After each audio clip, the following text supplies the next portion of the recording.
Alhamdulillahi wa kafa. Wassalatu wassalamu ala nabiyyina al-mustafa wa ala alihi wa ashabihi wa man ihtada, amma ba'du. Jamaah kaum muslimin wal muslimat rahimani wa rahimakumullah. Segala puji hanya milik Allah tabaraka wa ta'ala, Rabb semesta alam, yang masih memberikan banyak nikmat kepada kita.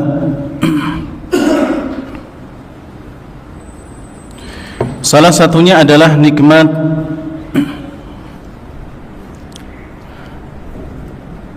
bisa beribadah kepada Allah tabaraka wa ta'ala, yang mana dengan ibadah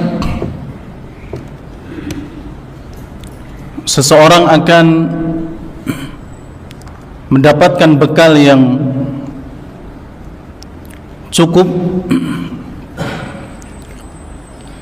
bahkan bekal yang terbaik untuk perjalanan ke negeri akhirat. Karena dengan beribadah seseorang akan mendapatkan gelar taqwa, yang mana Allah tabaraka wa ta'ala telah memerintahkan kita untuk berbekal dengan bekal yang terbaik, yaitu taqwa. Wa tazawwadu fa inna khairaz zadi taqwa. Dan berbekallah kalian, baik di dunia maupun nanti di akhirat, karena sesungguhnya sebaik-baik bekal adalah takwa. Oleh karena itu takwa adalah wasiat umat terdahulu, demikian pula umat yang terakhir. Takwa adalah wasiat yang sangat besar dari Nabi kita Muhammad sallallahu alaihi wa ala alihi wasallam. Ketika seseorang berkata kepada Nabi sallallahu alaihi wasallam, "Ya Rasulullah, ausina." Wahai Rasulullah, berikan kami wasiat. Maka Nabi mengatakan, "Usikum bitaqwallah." Aku wasiatkan kepada kalian untuk bertakwa kepada Allah, perkara yang sangat penting, perkara yang sangat mulia di sisi Allah tabaraka wa ta'ala. Salawat serta salam semoga tercurahkan kepada suri tauladan kita Nabi Muhammad sallallahu alaihi wa ala alihi wasallam. Ikhwani fillah wa akhwati fiddin rahimani wa rahimakumullah. Pada kesempatan malam hari ini, untuk mengisi kekosongan yang ada, kita ingin meneladani salah satu ulama kita yang secara khusus terkait dengan menuntut ilmu. Walaupun tentang beliau ini pernah kita sampaikan di tempat yang lain, di masjid yang lain, tapi itu secara umum. Padahal kalau kita mau mempelajari perjalanan hidup beliau ini, kita bisa mengambil keteladanan dari sisi yang lain. Dan bisa jadi di kesempatan yang lainnya pun akan kita mencoba untuk meneladani beliau dalam perjalanan kehidupan beliau rahimahullahu ta'ala. Tapi untuk malam hari ini kita ingin meneladani dari beliau terkait dengan menuntut ilmu. Beliau adalah Al-Imam Ibnul Mubarak rahimahullah ta'ala. seorang ulama yang memiliki nama asli ya, memiliki nama asli Abdullah ibn Mubarak. Sedangkan Ibnul Mubarak adalah nama yang masyhur di kalangan para ulama, demikian pula yang lainnya. Beliau berkunyah Abu Abdurrahman. Ya, kunyah Abdullah ibn Mubarak adalah Abu Abdurrahman. Sedangkan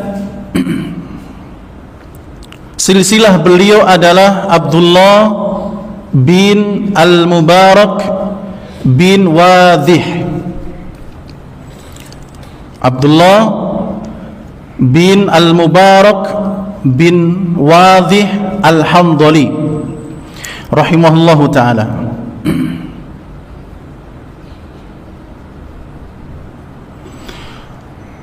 Ibnul Mubarak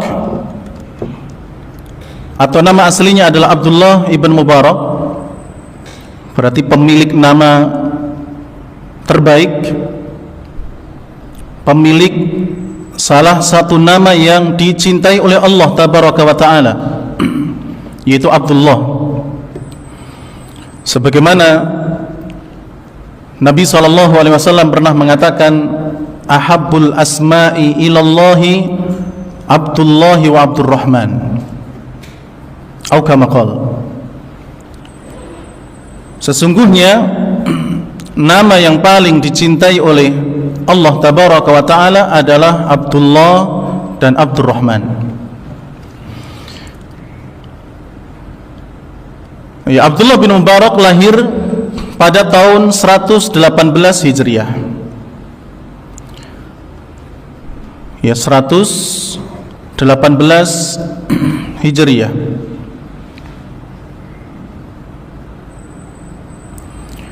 Beliau memiliki seorang ayah bernama Al-Mubarak yang berasal dari Turki. Ya, ayahnya bernama Al-Mubarak, makanya namanya beliau adalah Abdullah ibn Mubarak atau yang dikenal dengan Ibnul Mubarak. Ya, karena bapaknya bernama Al-Mubarak, ya, yang berasal dari Turki, yang mana sang ayah adalah seorang laki-laki yang soleh, walaupun secara status dia adalah budak, ya, akan tetapi status dalam Islam terkalahkan dengan iman, ya, terkalahkan dengan iman.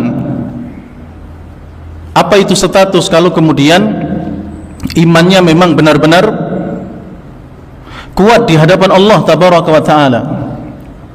Salah satu muadzin Nabi, Bilal ibn Rabah radhiyallahu ta'ala, seorang budak, tapi beliau diangkat derajatnya oleh Allah tabaraka wa ta'ala di dunia bahkan di akhirat. Bayangkan, suara terompah Bilal sudah sampai ke surga, sedangkan saat itu Bilal masih hidup. Demikian pula keluarga Ammar ibn Yasir radhiyallahu ta'ala anhum. Ibunya Ammar menjadi mujahidah pertama kali dalam Islam, wanita pertama kali yang meninggal dalam keadaan syahid. Bapaknya juga demikian. Bahkan Nabi SAW pernah mengatakan kepada mereka, keluarga Ammar ibn Yasir yang saat itu sedang disiksa, dan Nabi belum bisa membantu apapun saat itu kecuali doa. Nabi mengatakan, sabron ala Yasir, ya, bersabarlah wahai keluarga Yasir, inna mau'idakumul jannah, sesungguhnya janji untuk kalian, tempat kembali kalian adalah surga. Keluarga Ammar ibn Yasir dari kalangan budak, ya, Yasir seorang budak, Sumayyah seorang budak, ya, tapi status mereka tidak ada apa-apanya di sisi Allah Tabaraka wa Ta'ala, status mereka diangkat karena keimanan mereka. Oleh karena itu Syekh Fauzan hafizahullah ta'ala, ya, beliau pernah mengatakan, al-jannatu liman ata'a Allah walau kana 'abdan habasyian. Ya, kata Syekh Fauzan hafizahullah ta'ala, surga itu dipersiapkan untuk siapapun yang mentaati Allah, walau kana 'abdan habasyian, sekalipun dia berasal dari budak Habasyi, ya, budak dari Ethiopia, tapi kalau dia mentaati Allah, surga miliknya. Tapi kebalikan daripada itu, an-nar liman asallaha, neraka itu miliknya orang-orang yang bermaksiat kepada Allah, walau kana syarifan qurasyian, sekalipun dia adalah orang yang mulia, bahkan keturunan Quraisy. Ya, apa gunanya Abu Lahab? Ya, apa gunanya pemimpin-pemimpin Quraisy yang lain kalau mereka tidak mau beriman kepada Allah Tabaraka wa Ta'ala? Ya, apa gunanya kedudukan Abu Jahal tapi kalau kemudian dia tidak beriman kepada Allah Tabaraka wa Ta'ala? Ya, jadi sekalipun dari keturunan Quraisy, kalau kemudian dia ya tidak mau beriman kepada Allah dan Rasulnya, maka tidak ada gunanya status yang dia miliki di dunia. Hadzal Qur'an yuwahhiduna li tariq